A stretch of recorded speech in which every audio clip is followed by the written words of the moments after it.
الله أكبر.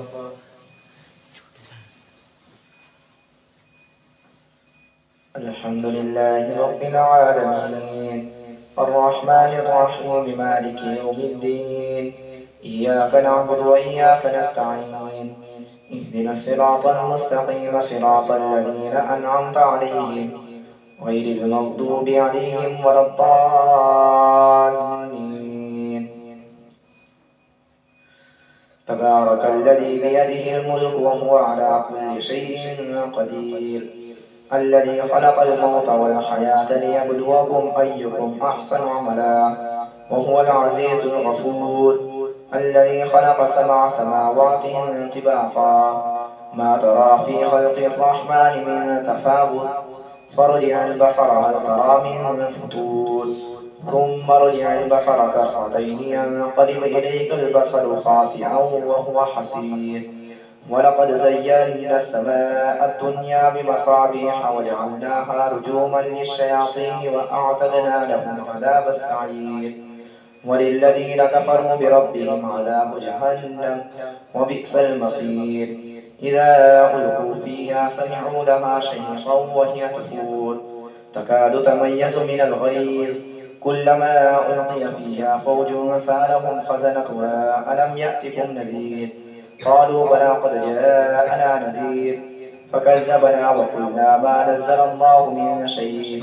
إن أنتم إلا في ضلال كبير وقالوا لو كنا نسمع أو نعقل ما كنا في أصحاب السعير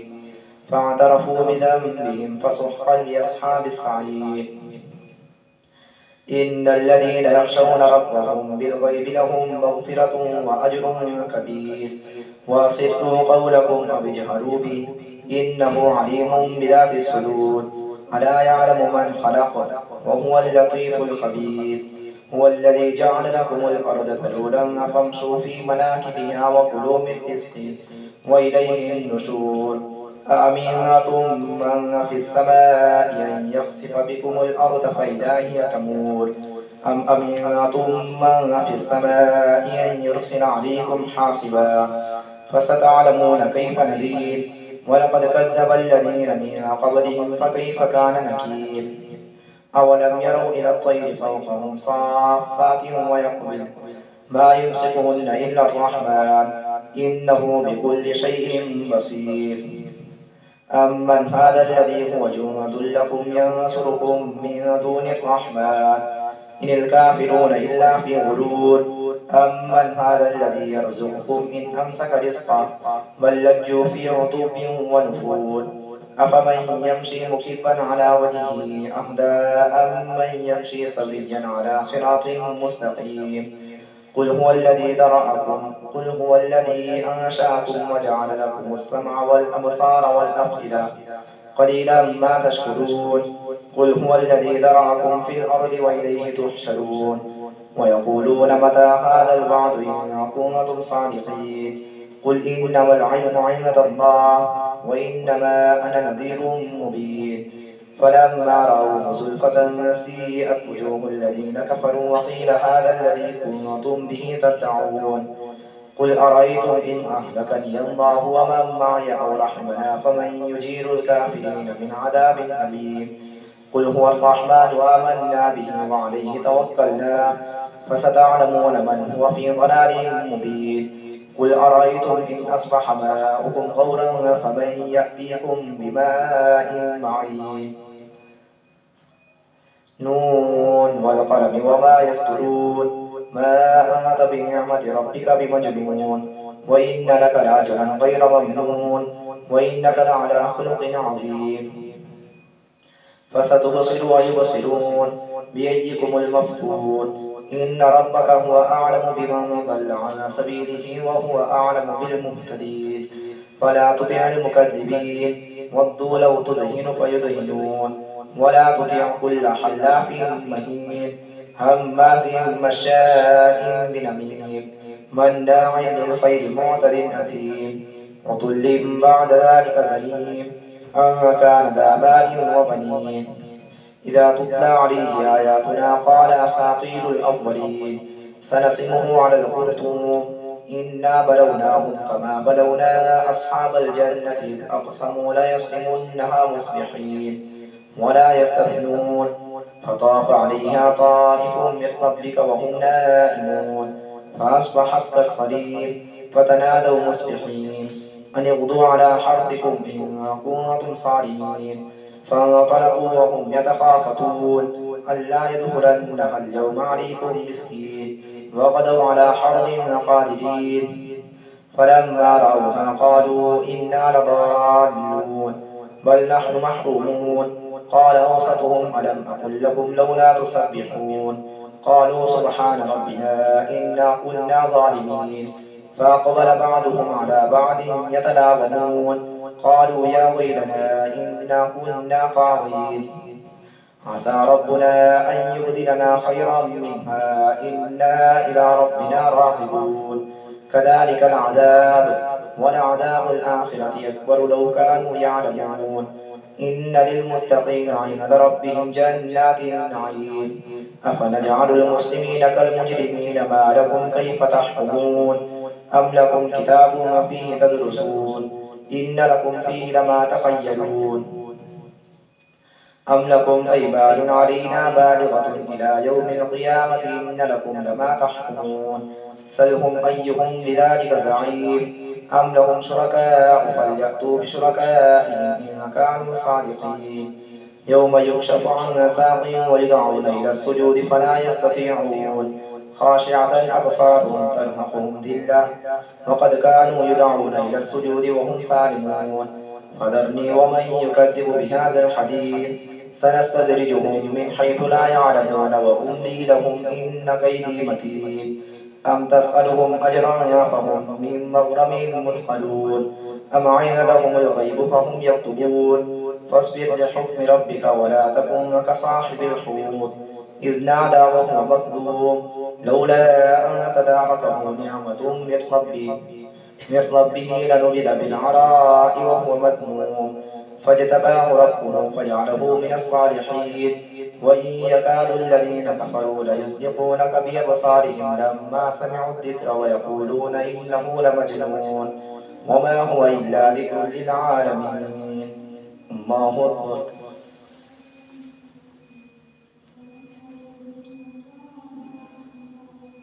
سمع الله لمن حمده الله أكبر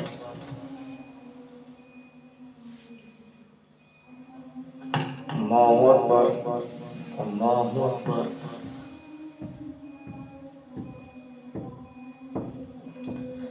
الله أكبر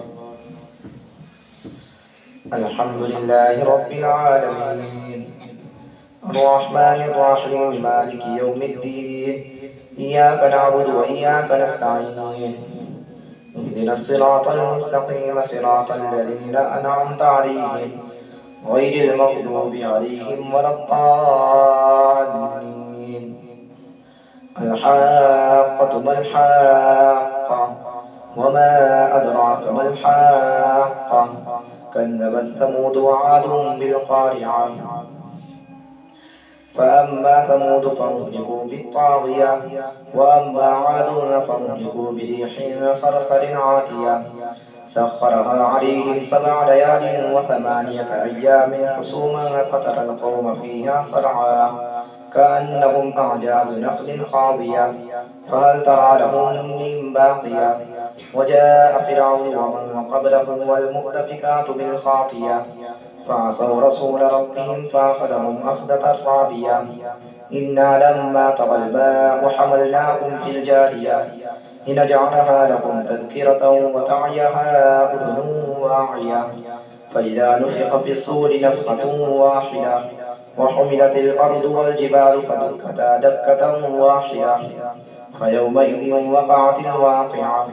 وانشقت السماء فهي يومئذ واهية والملك على أرجائها ويحمل عرش ربك فوقهم يومئذ 8 يومئذ تعرضون لا تخفى منكم خافية فأما من أوتي كتابه بيمينه فيقول هاؤم اقرءوا كتابيه إني ظننت أني ملاق حسابيا فهو في عيشة راضية في جنة عالية قطوفها دانية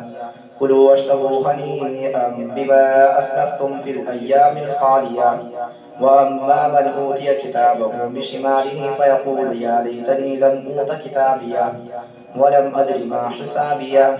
يا ليتها كانت القاضية ما أغنى عني ماليا هلك عني سلطانيا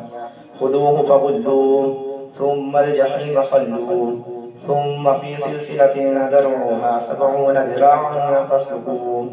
إنه كان لا يؤمن بالله العظيم ولا يحض على طعام المسكين فليس له اليوم هاهنا حميم ولا طعام إلا من غسلين لا يأكله إلا الخاطئون فلا أقسم بما تبصرون وما لا تبصرون إنه لقول رسول كريم وما هو بقول شاعر قليلا ما تؤمنون ولا بقول كاهن قليلا ما تذكرون تنزيل من رب العالمين ولو تقول علينا بعض الأقاويل لأخذنا منه باليمين ثم لقطعنا منه الوتين فما منكم من أحد عنه حاجزين وإنه لتذكرة للمتقين وإنا لنعلم أن منكم مكذبين وإنه لحسرة على الكافرين وإنه لحق اليقين فسبح باسم ربك العظيم سأل سائل بعذاب واقع للكافرين ليس له دافع من الله ذي المعارج تعرج الملائكة والروح إليه في يوم كان مقداره 50,000 سنة فاصبر صبرا جميلا إنهم يرونه بعيدا ونراه قريبا يوم تكون السماء كالمهل وتكون الجبال كالعين ولا يسأل حميم حميما يبصرونهم يود المجرم لو يفتدي من عذاب يومئذ ببنيه وصاحبته وأخيه وفصيلته التي تؤويه ومن في الأرض جميعا ثم ينجيه كلا إنها لظى نزاعة للشوى تدعو من أدبر وتولى وجمع فأوعى إن الإنسان خلق هلوعا إذا مسه الشر جزوعا وإذا مسه الخير منوعا إلا المصلين الذين هم على صلاتهم دائمون والذين في أموالهم حق معلوم للسائل والمحروم والذين يصدقون بيوم الدين والذين هم من عذاب ربهم مشفقون إن عذاب ربهم غير مأمون والذين هم لفروجهم حافظون إلا على أزواجهم أو ما ملكت أيمانهم فإنهم غير ملومين فمن ابتغى وراء ذلك فأولئك هم العادون والذين هم لأماناتهم وعهدهم راعون والذين هم بشهاداتهم قائمون والذين هم على صلاتهم يحافظون أولئك في جنات مكرمون فما للذين كفروا قبلك مهطعين عن اليمين وعن الشمال عزين أيطمع كل امرئ منهم أن يدخل جنة نعيم كلا إنا خلقناهم مما يعلمون فلا أقسم برب المشارق والمغارب إنا لقادرون على أن نبدل خيرا منهم وما نحن بمسبوقين فذرهم يخوضوا ويلعبوا حتى يلاقوا يومهم الذي يوعدون يوم يخرجون من الأجداث سراعا كأنهم إلى نصب يوفدون خاشعة أبصارهم ترهقهم ذلة ذلك اليوم الذي كانوا يوعدون إنا أرسلنا نوحا إلى قومه أن أنذر قومك من قبل أن يأتيهم عذاب أليم قال يا قوم إني لكم نذير مبين أن اعبدوا الله واتقوه وأطيعون يغفر لكم من ذنوبكم ويؤخركم إلى أجل مسمى إن أجل الله إذا جاء لا يؤخر لو كنتم تعلمون قال رب إني دعوت قومي ليلا ونهارا فلم يزدهم دعائي إلا فرارا وإني كلما دعوتهم لتغفر لهم جعلوا أصابعهم في آذانهم واستغشوا ثيابهم وأصروا واستكبروا استكبارا ثم إني دعوتهم جهارا ثم إني أعلنت لهم وأسررت لهم إسرارا فقلت استغفروا ربكم إنه كان غفارا يرسل السماء عليكم مدرارا ويمددكم بأموال وبنين ويجعل لكم جنات ويجعل لكم أنهارا ما لكم لا ترجون لله وقارا وقد خلقكم أطوارا ألم تروا كيف خلق الله 7 سماوات طباقا وجعل القمر فيهن نورا وجعل الشمس سراجا والله أنبتكم من الأرض نباتا ثم يعيدكم فيها ويخرجكم إخراجا والله جعل لكم الأرض بساطا لتسلكوا منها سبلا فجاجا قال نوح رب إنهم عصوني واتبعوا من لم يزده ماله وولده إلا خسارا ومكروا مكرا كبارا وقالوا لا تذرن آلهتكم ولا تذرن ودا ولا سواعا ولا يغوث ويعوق ونسرا وقد أضلوا كثيرا ولا تزد الظالمين إلا ضلالا مما خطيئاتهم أغرقوا وأدخلوا نارا فلم يجدوا لهم من دون الله أنصارا وقال نوح رب لا تذر على الأرض من الكافرين ديارا إنك إن تذرهم يضلوا عبادك ولا يلدوا إلا فاجرا كفارا رب اغفر لي ولوالدي ولمن دخل بيتي مؤمنا وللمؤمنين والمؤمنات ولا تزد الظالمين إلا تبارا الله أكبر.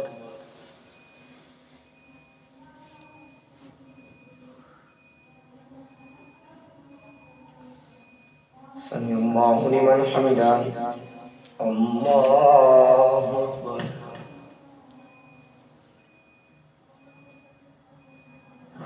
الله أكبر الله أكبر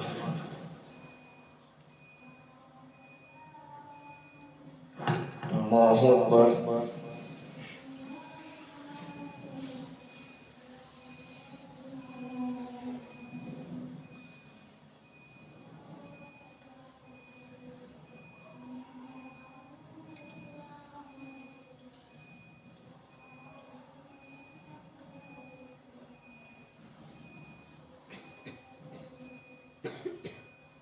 السلام عليكم ورحمة الله. السلام عليكم ورحمة الله.